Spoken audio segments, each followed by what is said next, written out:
Hello students, आज के इस वीडियो में हम बात करने वाले हैं संधारित्र में संचित ऊर्जा का व्यंजक प्राप्त करें। ठीक है, तो आज क्लास 12th का फिजिक्स का चैप्टर 4 का ही एक डेरिवेशन को सॉल्व करेंगे, जिसमें हमको संधारित्र जो चैप्टर है उस संधारित्र में संचित ऊर्जा का व्यंजक प्राप्त करना है। या इसी क्वेश्चन को कहता है कि सिद्ध करें कि U बराबर half epsilon not E square.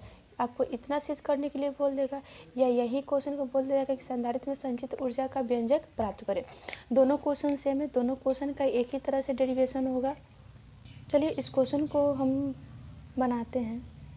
संधारित्र में जो संचित ऊर्जा होती है, संचित ऊर्जा वो स्थितिज ऊर्जा के रूप में रहती है, यानी हाफ सी भी स्क्वायर के रूप में होती है। ये हम लोग पिछले वीडियो में भी सिद्ध कर लिए हैं कि U बराबर हाफ सी भी स्क्वायर होता है। तो सबसे पहले क्या करेंगे कि हम स्थितिज ऊर्जा को निकालेंगे। स्थितिज ऊर्जा से हम फार्मूला रखकर हम क्या इतना सिद्ध करेंगे या संचित ऊर्जा का व्यंजक प्राप्त करेंगे। चलिए हम लोग सिद्ध करते हैं। जैसे माना कि संधारित्र की धारिता, संधारित्र है ना, तो उसकी धारिता मान लेंगे। संधारित्र की धारिता इसकी C मान लेते हैं, धारिता C, तथा पट्टिकाओं के बीच, यानी दो पट्टिका होती है ना, पट्टिकाओं के बीच आवेश को मान लेते हैं Q। पट्टिकाओं के बीच का जो पट्टिकाओं के बीच का जो दूरी है, पट्टिकाओं के बीच की जो दूरी D है, ये हो गया। तथा इन्हीं पट्टिकाओं पर, इसी पट्टिकाओं पर जो आवेश दिया गया है, Q आवेश देते हैं, जिससे संधारित्र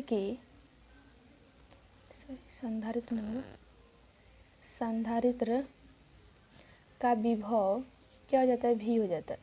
विभव V हो जाता है। तो विभव का जो फॉर्मूला होता है वो धारिता से क्या आता है, V बराबर हमारा हो जाता है Q/C। तो इसको हम क्या मान लेते हैं, समीकरण 1 मान लेते हैं। V बराबर क्या होता है, Q/C। इसको थोड़ा सा फिगर में समझेंगे। देखिए यहाँ पे क्या है, मेरा एक फिगर बनाते हैं, जैसे एक संधारित्र बनाते हैं। ये क्या हुआ, हमारा संधारित्र हो गया। ठीक है, दो पट्टिका है, ये पहली पट्टिका हो गई और ये हमारी दूसरी पट्टिका हो गई। इनके बीच का जो हम दूरी ले लिए वो D ले लिए, और ये हमारा प्लस Q आवेश और इस पर माइनस Q आवेश दे रहे हैं। तो इस पर प्लस Q आवेश देने से इस पट्टिका वो दूसरी पट्टिका जो थी, इसके आंतरिक भाग पर माइनस Q आवेश उत्पन्न होती है, और इस दूसरी पट्टिका जो है उसका संबंध हम भूमि से कर देते हैं, जिसके कारण इसका जो धन आवेश होता है ना, बाहरी भाग पर धन आवेश उत्पन्न होता है, वो भूमि के इलेक्ट्रॉनों द्वारा क्या होता है, नष्ट हो जाता है या निष्फल हो जाता है। यहाँ तक आपको समझ में आ गया। तो इनका विभव, इन दोनों पट्टिकाओं के बीच यदि हमको विभव निकालना है, तो संधारित्र की धारिता का फॉर्मूला होता है C बराबर होता है Q/V। तो यहाँ से V बराबर क्या निकाल सकते हैं हम, Q/C हो जाएगा। अब यहाँ जो हम आवेश लिए, आवेश के लिए Q लिए ना, तो इस Q की जगह पर, कैपिटल Q की जगह पर क्या लिए, हम स्मॉल q लिए। यहाँ तक आपको समझ में आ गया। चलिए अब हम एक काम करते हैं कि इस जो संधारित्र है, इस संधारित्र को यदि इस संधारित्र आवेश होता है ना, इस DQ आवेश को एक पट्टिका से दूसरी पट्टिका तक हम लाते हैं, तो इस समय लाने में किया गया कुल कार्य कितना होगा। तो लिखेंगे आवेश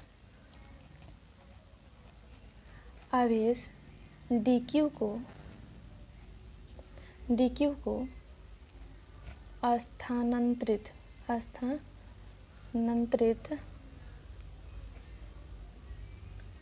करने में किया गया कार्य।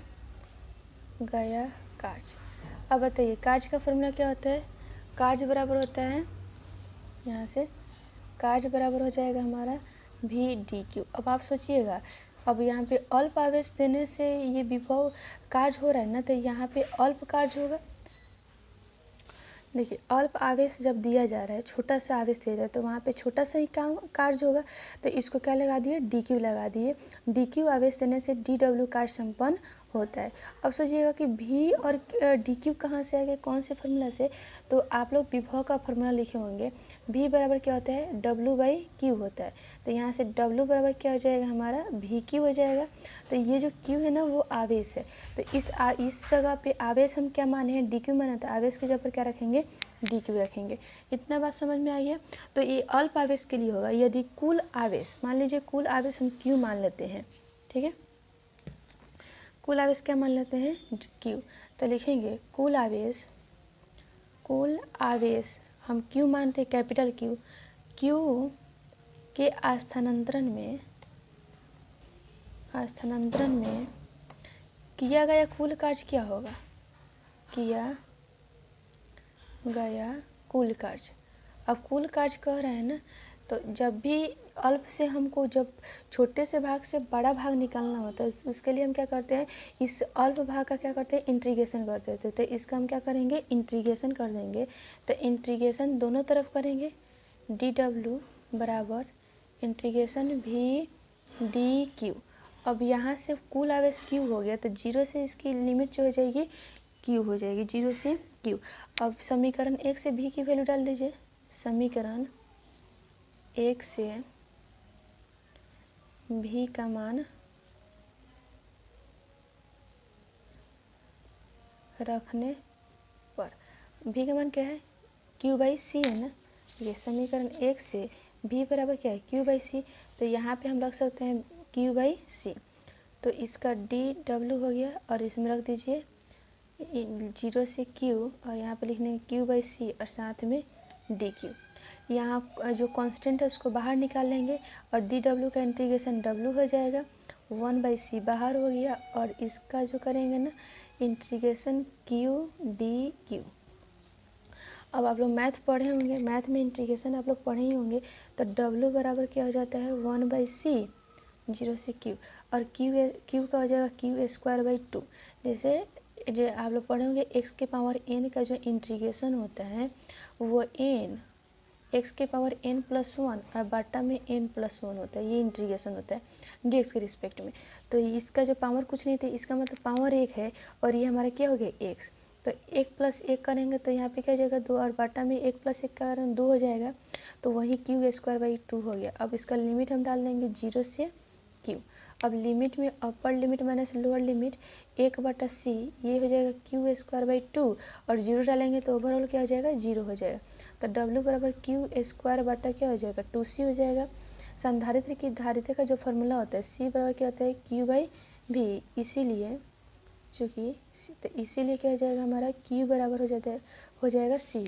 तो यहाँ पे हम क्या करेंगे, देखिए यहाँ पे हम इसका फार्मूला डालेंगे, क्यू का मान रखेंगे तो c² बटा 2c हो जाएगा, एक c से एक c कैंसिल हो जाएगा। w बराबर क्या हुआ हमारा, v/c² और बाटा में 2 आ गया। ये जो कार्य होता है ना, किया गया कार्य होता है, यही कार्य संधारित्र में ऊर्जा के रूप में संचित रहता है।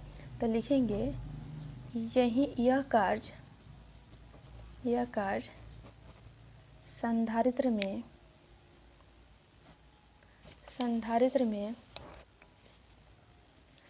में किस रूप में रहता है, ऊर्जा के रूप में संचित रहता है। तो इससे संचित रहता है।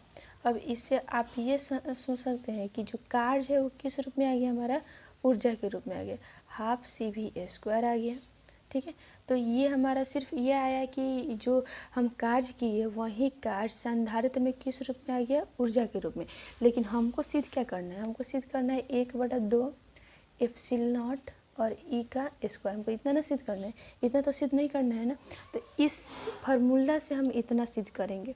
ठीक है, अब खुद सोचिए कि यहाँ पे जो आवेश होगा, उस आवेश का मान यहाँ पे जो C और V का मान अगर रख देंगे तो हमारा इतना आ जाएगा।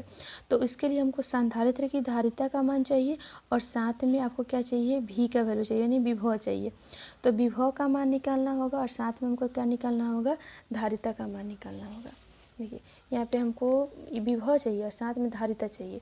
तो अगर हमें धारिता यानी सी का वैल्यू पता चल जाता है और साथ में विभव पता चल जाता है तो हम इसमें रख के यू का मान निकाल सकते हैं, इतना निकाल सकते हैं ना। तो चलिए सबसे पहले हम सी और भी का मान निकालते हैं। देखिए संधारित्र की धारिता का जो फॉर्मूला होता है सी बराबर क्या होता है, क्यू बाई भी होता है। तो यहाँ से हमें आवेश भी चाहिए कि ये जो हमारा पट्टिका बना है इस पट्टिका पर कितना आवेश उत्पन्न होता है। तो आवेश चाहिए और साथ में हमको क्या चाहिए, विभवांतर चाहिए, विभव चाहिए और साथ में आवेश चाहिए। तो मान लीजिए कि संधारित्र का जो निर्माण हुआ है एक पृष्ठ धातु का दो पृष्ठ ये सतह या धातु के दो परत के मिलने से धारिता बनी है, नहीं धारिता बनी है ना। तो इस पर कौन सा पृष्ठीय घनत्व के कारण इस पर पृष्ठीय घनत्व के कारण हम आवेश इस पर क्या निकाल सकते हैं, ठीक है। तो पृष्ठीय घनत्व जो होता है ना वो सिग्मा होता है। सिग्मा बराबर क्या होता है, क्यू बाई ए होता है ना। तो टोटल आवेश इस पर कितना हो जाएगा, क्यू बराबर सिग्मा इंटू क्या हो जाएगा हमारा ए हो जाएगा। ये चैप्टर एक ही में आप लोग पढ़े होंगे, उस समय पृष्ठीय घनत्व आपको पढ़ाया गया होगा। देखिए माना कि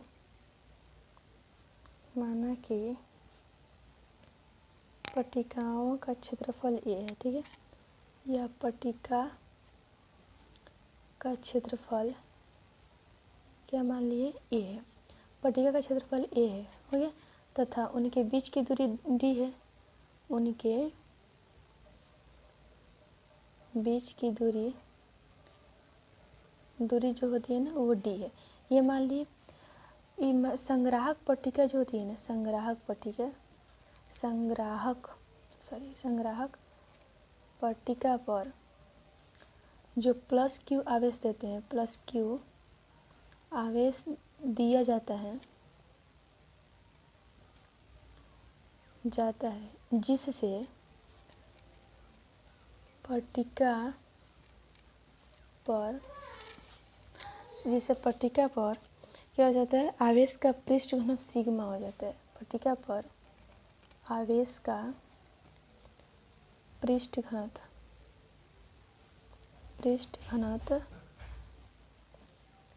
सिग्मा हो जाता है, अब सोचिए कि आवेश का पृष्ठ घनत्व क्यों लगा है। अगर मान लीजिए यहाँ पे बेलन रहा तो एक बेलन तार की तरह काम करता है और तार एक रेखा की तरह है, तो इसलिए इस पर रैखिक घनत्व काम करता है, रैखिक घनत्व लगाते हैं ये बेलन के कारण, ठीक है। तार की तरह, तार एक रेखा की तरह है तो इसलिए रैखिक घनत्व। जबकि यहाँ पे एक प्लेट लगा, धातु का एक प्लेट, मान लीजिए ये टोटल क्या हो गया हमारा, प्लेट हो गया। तो ये पृष्ठ की तरह है ना, तो इस पर कौन सा लगेगा, पृष्ठीय घनत्व लगेगा। तो सिग्मा का जो फॉर्मूला होता है, सिग्मा बराबर क्या होता है हमारा, सिग्मा बराबर होता है क्यू बाई ए। तो यहाँ से आवेश क्या हो जाएगा, क्यू बराबर सिग्मा इंटू ए हो जाएगा, ठीक है। तो इसको हम मान लेते हैं समीकरण 2 मान लेते हैं, सिग्मा इंटू ए। अब हमको क्या चाहिए, विभव चाहिए। तो विभव का मान हम निकालेंगे, विभव चाहिए। हमें पता है कि विभव यानी विभव बराबर क्या होता है, विभव बराबर होता है कार्य बटा आवेश, होता है ना, कार्य बटा आवेश होता है विभव का मान। तो विभव को v से और कार्य को क्या मानते हैं, w बटा q लिख सकते हैं। अब यहाँ पे w कार्य क्या होता है, बल गुने दूरी होती है, बल गुने दूरी, और यहाँ पे हो जाएगा q। अब हमें पता है विद्युत क्षेत्र की तीव्रता E बराबर होता है बल बटा आवेश, होता है ना। चूँकि हमें इतना पता है ना, तो E बराबर क्या होता है, F बाई क्यू होता है। तो यहाँ से F बाई क्यू को हम क्या लिख सकते हैं, E लिख सकते हैं। तो E यहाँ पे हमारा V बराबर क्या हो जाएगा, E इंटू डी हो जाएगा। गॉस के परिमेय से आप निकाले थे, गॉस के परिमेय से तो लिखे थे ना, गॉस के प्रमेय से। गॉस का परिमेय क्या कहता है, दो समांतर पट्टिकाओं के बीच विद्युत क्षेत्र होती है, दो समांतर पट्टिकाओं के बीच विद्युत क्षेत्र कितना होता है, पट्टिकाओं के बीच विद्युत क्षेत्र। तो इस समय इन्होंने बताया कि दो समांतर, मान लीजिए यहाँ पे जो संधारित्र लिए थे, यहाँ जो हम संधारित्र लिए हैं ना, संधारित्र, ये दो समांतर पट्टिका है और इनके बीच विद्युत क्षेत्र का गॉस का परिमेय कहता है कि जब समांतर पट्टिका है तो इनके बीच जो विद्युत क्षेत्र होगा ई बराबर सिग्मा बटा एप्सिलॉन नॉट के क्या होता है, बराबर होता है। तो ई बराबर क्या हो जाएगा हमारा, सिग्मा बटा एप्सिलॉन नॉट। ओके, ई का मान आ गया और हमें इसको समीकरण 3 मान लेते हैं और समीकरण 3 में ई का वैल्यू रखेंगे, हमारा विभव निकल जाएगा। ठीक है, तो यहाँ लिखते हैं समीकरण 3 में, समीकरण 3 में विद्युत क्षेत्र ई का मान रखने पर समीकरण 3 क्या करता है, भी बराबर ई इंटू टी कहते हैं ना, तो भी बराबर ई का मान यहाँ से लिखेंगे सिग्मा बटा एप्सिलॉन नॉट इंटू डी। तो भी का वैल्यू क्या आ गया हमारा, सिग्मा इंटू डी और बटा में एप्सिलॉन नॉट। अब देखिए हमारे पास आवेश का मान आ गया, आवेश भी आ गया और साथ में भी आ गया कि नहीं। अब हमें क्या चाहिए, संधारित्र की धारिता चाहिए, सी का वैल्यू। तो यहाँ से सी का लिखेंगे संधारित्र की धारिता, संधारित्र की धारिता, संधारित्र की धारिता सी बराबर क्या होता है, क्यू बाई भी होता है। हाफ सी भी स्क्वायर हमको लिखा ना, तो भी का वैल्यू आ गया। अब सी का मान चाहिए, सी बराबर क्या होता है, क्यू बाई भी होता है। तो यहाँ पे सी बराबर लिखेंगे क्यू बराबर क्या आया था, सिग्मा इंटू ए आया था ना, तो यहाँ पे लिखेंगे सिग्मा इंटू ए, सिग्मा इंटू ए और भी का मान यहाँ से रख देंगे सिग्मा डी बटा एप्सिलॉन नॉट। तो हमारा जो मान आ जाएगा सिग्मा एप्सिलॉन नॉट इंटू ए बटा डी, हमारा संधारित्र का मान आ गया। अब जो समीकरण हम माने थे यहाँ पे u बराबर हमारा इतना आया था ना, तो इस u में ये जो इसको समीकरण मान लेते हैं हम, 3 हो गया था समीकरण 4। तो समीकरण 4 में हम क्या मान रखेंगे, c और v का मान रख देंगे। समीकरण 4 में, समीकरण जो 4 आया था, 4 में c तथा v का मान रखने पर, तो समीकरण 4 में हम क्या करेंगे, धारिता का मान और साथ में विभव का मान रख देंगे। तो समीकरण 4 कितना आया था, u बराबर हमारा आया था हाफ सी वी स्क्वायर, इतना आया था ना। अब इसमें c का वैल्यू रखते हैं, u बराबर हाफ का हाफ हो गया और c की जगह पर इतना मान उठा के इसमें रख दिए। और v का मान कितना आया था, देखिए v का वैल्यू आया था सिग्मा इंटू डी बटा एप्सिलॉन नॉट। तो सिग्मा इंटू डी और बाटा में हो गया एप्सिलॉन नॉट का क्या हो गया, स्क्वायर, स्क्वायर है तो सबका स्क्वायर करेंगे। u बराबर हाफ एप्सिलॉन नॉट इंटू ए, साथ में डी आ जाएगा इंटू सिग्मा स्क्वायर बटा एप्सिलॉन नॉट का स्क्वायर साथ और डी स्क्वायर, एक डी से एगो डी कैंसिल हो गया। अब देखिए यहाँ विद्युत क्षेत्र, गॉस का परिमेय का विद्युत क्षेत्र कहता है ई बटा एप्सिलॉन नॉट। अगर इसका स्क्वायर करते इसका स्क्वायर तो इसका भी स्क्वायर कर सकते हैं ना। तो ये जो स्क्वायर है, जी ये वाला जो पार्ट्स है ना, तो वो किस में चेंज हो जाएगा, ई स्क्वायर में। ठीक है, तो यू बराबर हाफ ई एप्सिलॉन नॉट, उसके बाद ये जो है ना ई स्क्वायर में चेंज हो गया। अब हमारे पास ए इंटू डी बचा, ये ए इंटू क्या है, तो ए इंटू डी जो है ना पट्टिकाओं के बीच का आयतन है, पट्टिकाओं के बीच का आयतन है। ठीक है, तो आयतन है, इससे u बराबर में क्या आ जाएगा, half E not E square. हमें इतना ही तो सिद्ध करना था, ई नॉट ई स्क्वायर इतना ही सिद्ध करना था ना, प्रूव हो गया। थैंक यू, मिलते हैं नेक्स्ट वीडियो में।